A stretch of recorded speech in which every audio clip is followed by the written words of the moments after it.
The Godzilla Apocalypse Podcast, Episode 1. Let's go!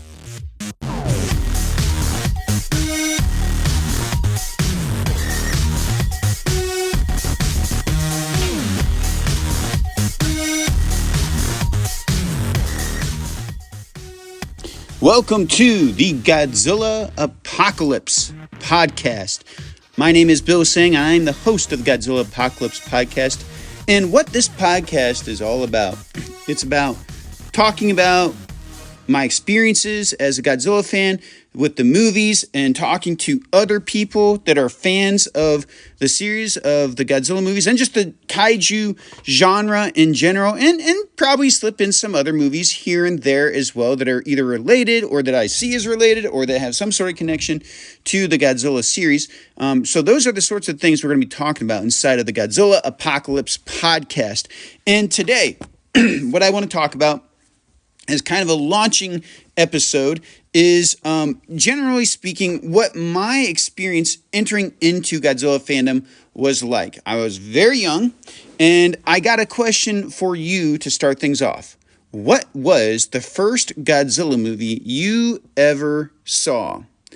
And kind of to go further into that, with the first Godzilla movie you ever saw, was Godzilla a villain in it? Was he an anti-hero in it? Was he the hero in it?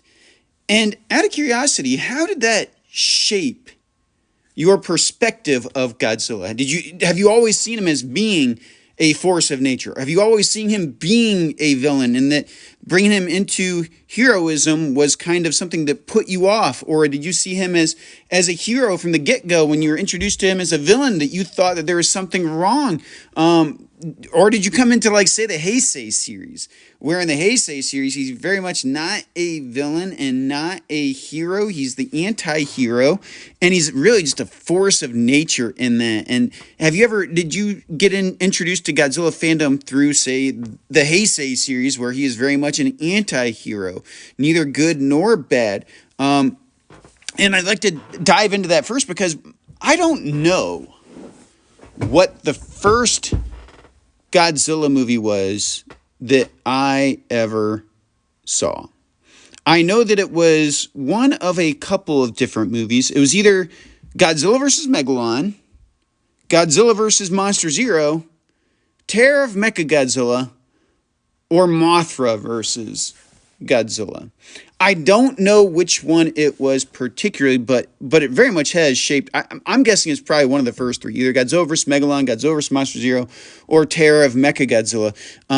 Namely because my earliest memories of Godzilla were as a heroic figure.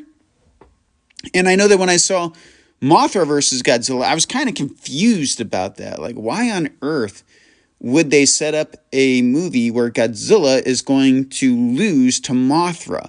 And how is it that everybody was scared of Godzilla and saw him as this great threat? I mean, were they just not understanding who Godzilla was in this movie, or what's going on? I just didn't grasp it. But because of one of these, probably three, Megalon, Monster Zero, or Terror of Mechagodzilla, being my introduction into Godzilla fandom, that when I have seen movies like, say, Godzilla 2014 or Godzilla King of the Monsters, is in the legendary version, the newer Godzilla movies in general, I have never had the problem with Godzilla being the hero. Now, when I say never, that might be kind of a stretch, because when I became a teenager and I started hearing about the Heisei movies, and when I'd seen Godzilla 1985, or Return of Godzilla, as it's actually called, that I started having problems with Godzilla as a hero. You know, you're a teenager, you don't appreciate the art in what they were doing back then. And that's kind of where I fell around my teenage years, is I kind of didn't want to be affiliated with little kids stuff, and that's kind of how I saw Godzilla as a hero, as little kids stuff, where Godzilla originally was a force of nature. He was a symbol of judgment, that he was a symbol of what the nuclear age would do to us, even though, by the way, I now disagree with the message of the first one in that regard. But Godzilla embodied something totally different from what was portrayed in what we call the later Showa years, where he was portrayed primarily as a hero. And when I heard about the Heisei movies, I very much wanted to see those because those sounded like they were something more geared toward people who are a little bit more mature in their tastes, understanding that even though Godzilla is not a hero, that he's not necessarily a villain, and so we can still root for him most of the time and not feel guilty about it. Now look at it, he's just a force trying to destroy mankind. Although I have to say that some people would be okay with a force destroying mankind in this day and age, but that's a different topic altogether, and I think that's a horrible sentiment to actually want mankind to be exterminated. So because of being introduced through Godzilla being a hero, I saw that the legendary movies were, the first ones at least, were very much a hearkening back to that. And I loved it that that's where they took it. At first, with the Godzilla 2014 trailers, we thought that Godzilla was going to be a villain or an anti-hero of some sort. That it was going to be something where he was basically, okay, let them fight, is more or less the idea that, well, we're going to be destroyed by one of these two monsters, either Godzilla or the Mutos. And because of that, we should just let them fight and hope they destroy each other. Kind of like in King Kong versus Godzilla. That was the whole basis for that movie. Let's have King Kong fight Godzilla and hope that they just destroy each other. At least that was the English dubbing of it. I'm not as familiar with the Japanese version, even though I have seen the Japanese version. But the English dubbing was, hopefully they'll destroy each other more or less. And that's what I thought 2014 was going to be, as that's kind of what the trailers were hinting. That Godzilla wasn't going to be a hero in it. But I loved it at the end of that movie that it is so clear that Godzilla is the hero in that movie. And I had no problem with it whatsoever. That humanity even was applauding for Godzilla. Now, another reason now as an adult, as a Christian, that I don't have any problem with Godzilla in that light is because of my theological beliefs, my faith. But that's something I'm not going to discuss in length right now. Maybe for another time. I have done it with other podcasts that I've done.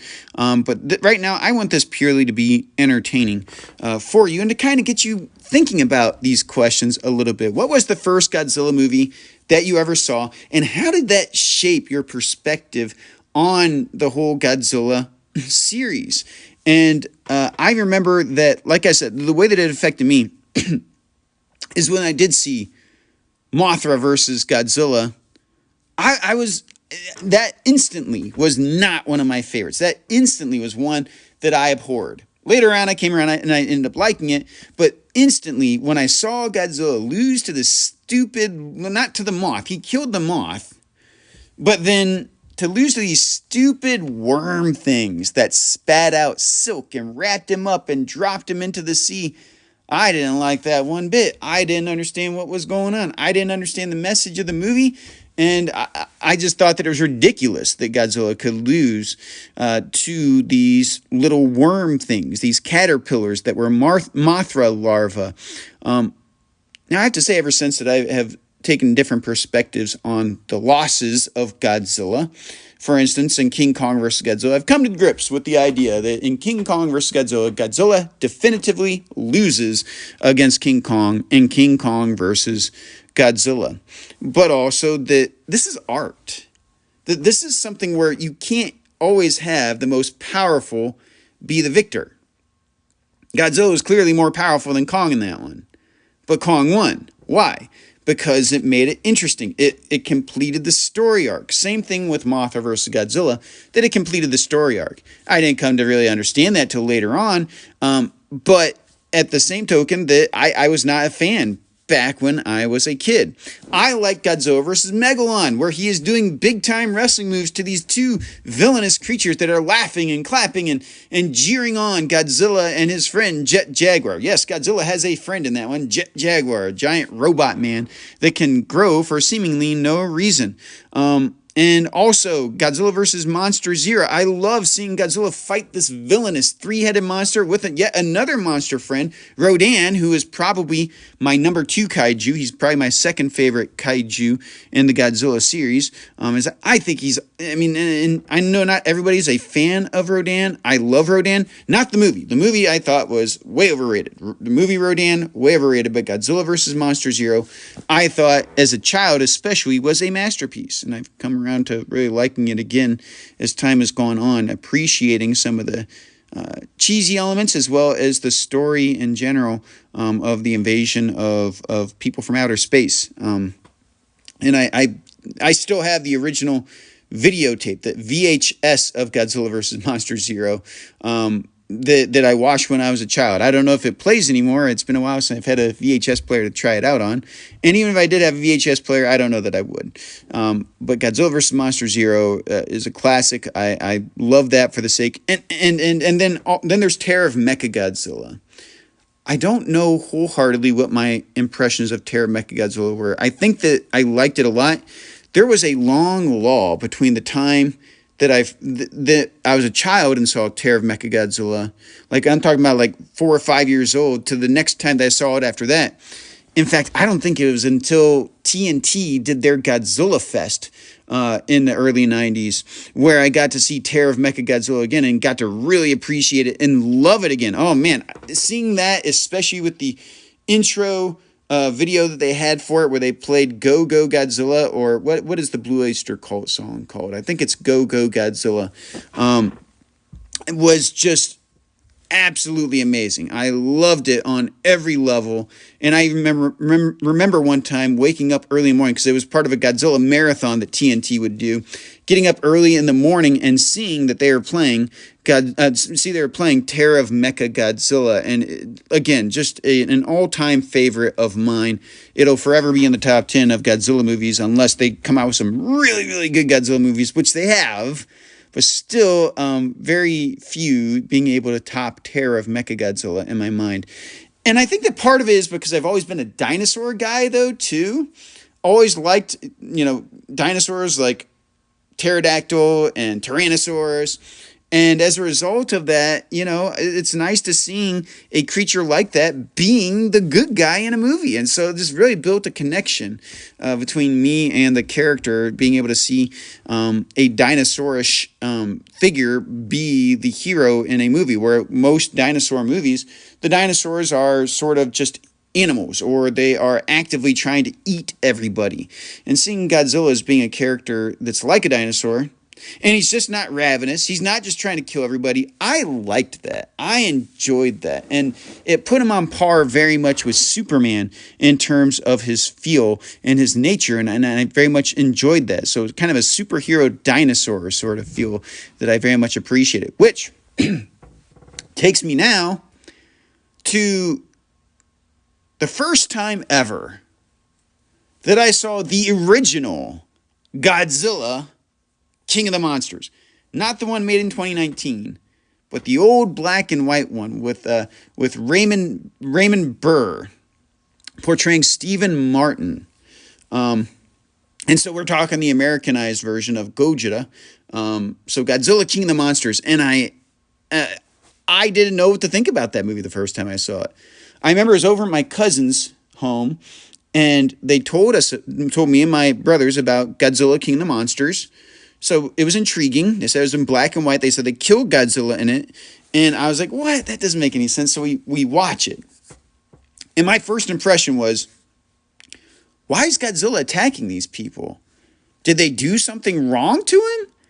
And more or less the explanation I got was that, yes, humanity wronged Godzilla. It had to do with nuclear testing and all of that. And I didn't fully understand it.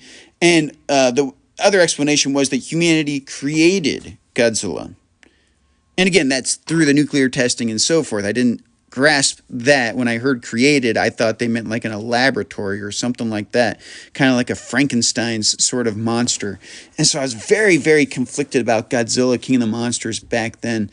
And over time, again, as I matured, it became one of my favorites. And then years and years later, I finally got to see the original Gojira, like as in the original Japanese version of Godzilla King of the Monsters.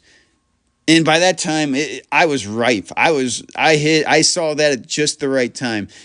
Just so many things going on in my life that made that movie very special for me to see at that time. Being able to see it in its original Japanese with the subtitles, seeing the differences between the Japanese and the American version, where the Japanese version is a lot more political, and in some respects could have been a good movie without the monster even. But just a very dark and brooding movie with a very dire message. The characters of Dr. Serizawa, and I don't remember the other human characters that were up front as leads, but the dynamics between him and his love interest and this love triangle that went on during the movie was just very, very compelling, and made all the more... the stakes were higher in the Japanese, I'll put it.